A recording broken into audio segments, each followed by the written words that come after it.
The Indianapolis Colts is only going to go as far as their quarterback Daniel Jones takes them. He picks up the blitz. Jones is in trouble. He's dancing away. He's got some daylight. He can throw it. And diving in the end zone.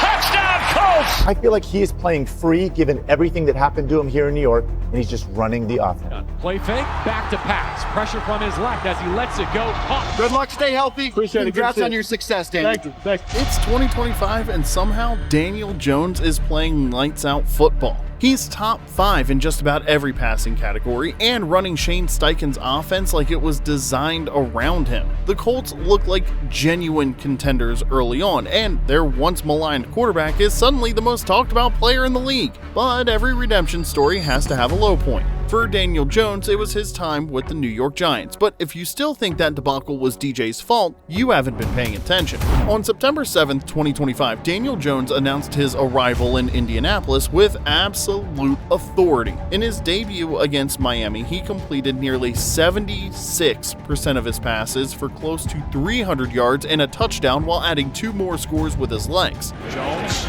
with time, touch pass, he's got a man, Pittman, touchdown! It was the kind of performance that screamed, this ain't the Daniel Jones you watched being murdered in New York for 6 years. And that Game 1 momentum hasn't slowed as Indy sits atop the AFC South. With Danny Dimes at the controls, the Colts offense this season is sharp, balanced, and confident. He's standing tall behind one of the league's best offensive lines, delivering strikes to a deep cast of playmakers and carrying himself like the leader this locker room has been waiting for. 2020, I think you had 134.3 QB rating on passes over 20 plus yards.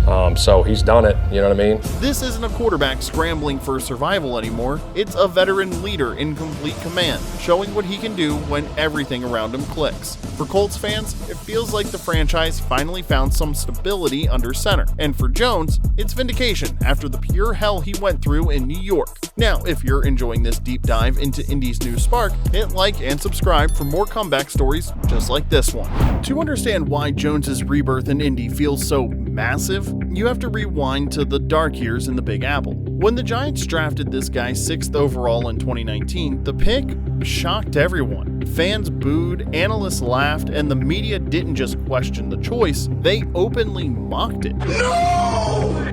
The pick that sent Twitter into a frenzy. Big Giants fan. I mean, I'm just losing my mind.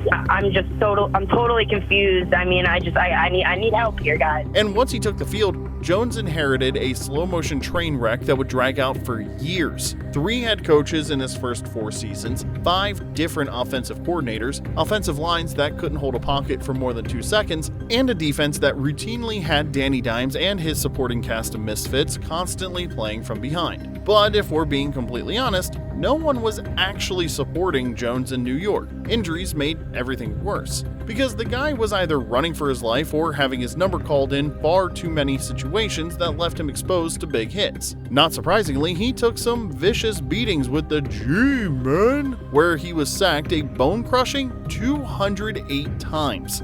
It's one reason why, in 6 years in New York, Jones only played a full season once. That was in 2022 when he took the Giants to the postseason and even won a playoff game against Minnesota. But in 2023, he missed 3 games after a neck injury in Week 5, then came back in Week 9 only to blow out his knee after throwing less than 10 passes in Las Vegas. That season was as brutal as they get, and every setback fed the narrative that Daniel Jones just isn't the guy, and he never will be. To be fair, there were flashes over the years. A thrilling late-game comeback win in Tampa as a rookie, the 2022 playoff run under Brian Daboll when DJ was efficient, confident, and dangerous with his legs. But in New York, nothing good ever lasted for Daniel Jones. Protection broke down, the schemes constantly shifted, and the young quarterback who'd been the model of consistency during his time at Duke was battered into inconsistency. By 2024, the Giants did DJ a massive favor and moved on, though it seemed anything but kind at the time.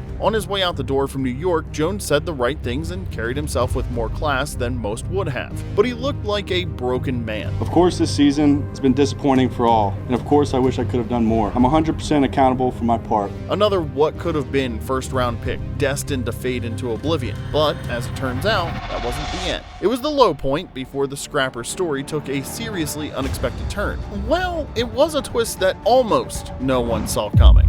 Being underestimated and undervalued isn't new to Daniel Jones. He was barely recruited coming out of high school. In fact, he wasn't even ranked by Rivals.com. So when he arrived at Duke in 2015, no one was expecting him to be a superstar. He wasn't surrounded by future NFL weapons or protection. And he sure as hell wasn't the focus of a Heisman campaign like Dwayne Haskins or Kyler Murray. Because what DJ brought to the program in Durham didn't show up on any stat sheet. Leadership, perseverance, and a need to prove everyone who overlooked him that he belonged. More than anything else though, Daniel Jones brought a toughness to Duke that's never left him. He played through injuries. He hung in the pocket against bigger, faster defenses, and he routinely extended plays with sneaky athleticism that surprised opponents. Jones with a receiver wide open. It's Aaron Young. Touchdown. Over the shoulder, did he hold on? He did for the Duke touchdown. Now, we're not saying Duke suddenly became a football powerhouse, but with Jones under center, they elevated from a lowly 4-8 ACC doormat to winning back-to-back bowl games in 2017 and 2018.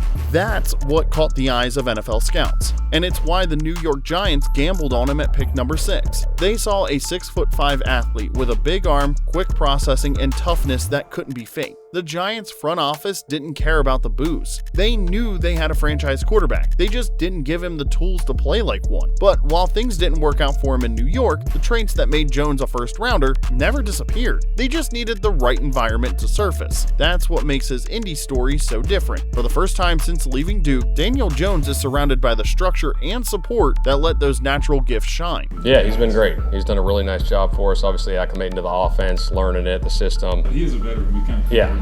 He's a veteran guy that comes in and works early, late nights, does all the right things. If Danny Dimes' sudden rise in Indianapolis feels shocking, look closer at the talent around him. Let's start with Jonathan Taylor, the league's leading rusher. He's been the tone setter since he first set foot in Naptown in 2020. JT 28's a solid pass catcher, but it's his ability to dominate on the ground and force defenses to stack the box that is his calling card in the passing game. There it is. Taylor into the end zone. Touchdown. That's when Jones excels, using play action to deliver lasers to his receivers or by tucking the ball and running himself. Week 1 proved he can still do it with his legs, but Shane Steichen is smart enough to keep that to a minimum. Plus, nobody, especially Daniel Jones, wants a repeat of October 2020. No, DJ came to Indy to throw the ball, period. And the core of wide receivers he's dropping those dimes to, well, they may not be the flashiest group or have the biggest names, but it's as deep as any receiver room in the league. Michael Pittman Jr. is the veteran anchor, a physical target who hauls in the tough catches. Josh Downs is a slippery slot weapon who always seems to be open on third downs. Alec Pierce is shifty and stretches the field with vertical speed,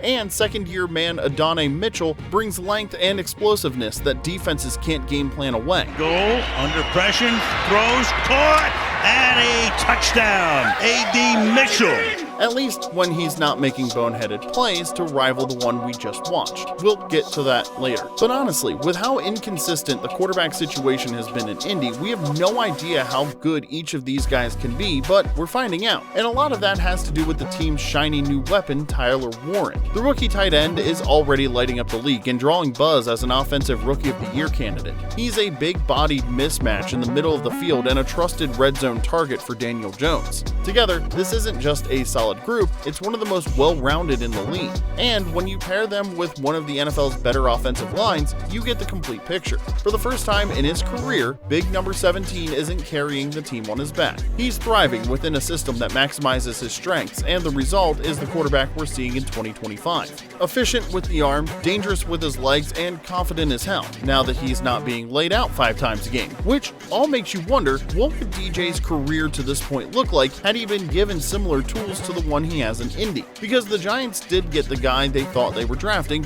it just took him leaving and playing for another team for everyone to realize it. So now the big question is, where does this renaissance go from here? Because the Colts are already sitting atop the division, and honestly, they could easily have been undefeated after the first 4 weeks. Their first loss of the season, a 27-20 slugfest with the Rams, should have ended with another win. But Adonai Mitchell fumbled a 76-yard go-ahead touchdown in the third quarter through the back of the end zone when he started celebrating the score a little too early. Adonai Mitchell down the sideline, turning on the speed, got a little stiff arm. On the field as the ball was loose. Then, in the fourth quarter, with the game on the line, the young wideout was called for a holding penalty that negated a 53-yard Jonathan Taylor touchdown sprint. The loss was self-inflicted, but that 1 in the L column has nothing to do with Jones, who is statistically among the league's best so far this season. And it's going to be fun to watch this play out, because Indy's remaining schedule is filled with chances to prove that Danny Dimes' start wasn't a fluke. Primetime showcases, 2 division battles with the red-hot Jags who sit beside them atop the AFC South, and statement games against the Seahawks, Niners, Chiefs, and Chargers that could determine playoff seeding. The AFC South is wide open, and the national hype is growing around this story, and every week that Jones keeps up this pace, the redemption arc grows stronger. Of course, the NFL is a grind. We know that. Defenses adjust, injuries hit, and hot starts sometimes cool off fast, but Jones has already survived the fire. He's been booed on draft night, he's been crushed by bad lines, he's been left for dead in New York, almost literally at times, and yet here he is, standing tall in Indy, leading a contender, and playing like the quarterback everyone said he wasn't. That toughness he played with at Duke never left. It's why he was always so banged up in New York. The dude is fearless and never shies from contact. That's been a positive in Indy, not the risk it was in the Meadowlands. And it's that resilience that carried him through the Giants years that's fueling him now, because the quarterback who was mocked as a bust in the Big Apple is writing one of the league's best redemption stories. And if the Colts keep winning, this could be the season that defines not just their future, but Daniel Jones's legacy as a whole. The only question left to answer is, how far can this go? Colts fans, do you believe Daniel Jones can lead Indy back to the playoffs? Can he win the division? Is there something even bigger on the horizon, or is this all just an early season fluke waiting to fall apart? Drop your thoughts in the comment section below, and don't forget to subscribe to Snap Count for more NFL deep dives all season long.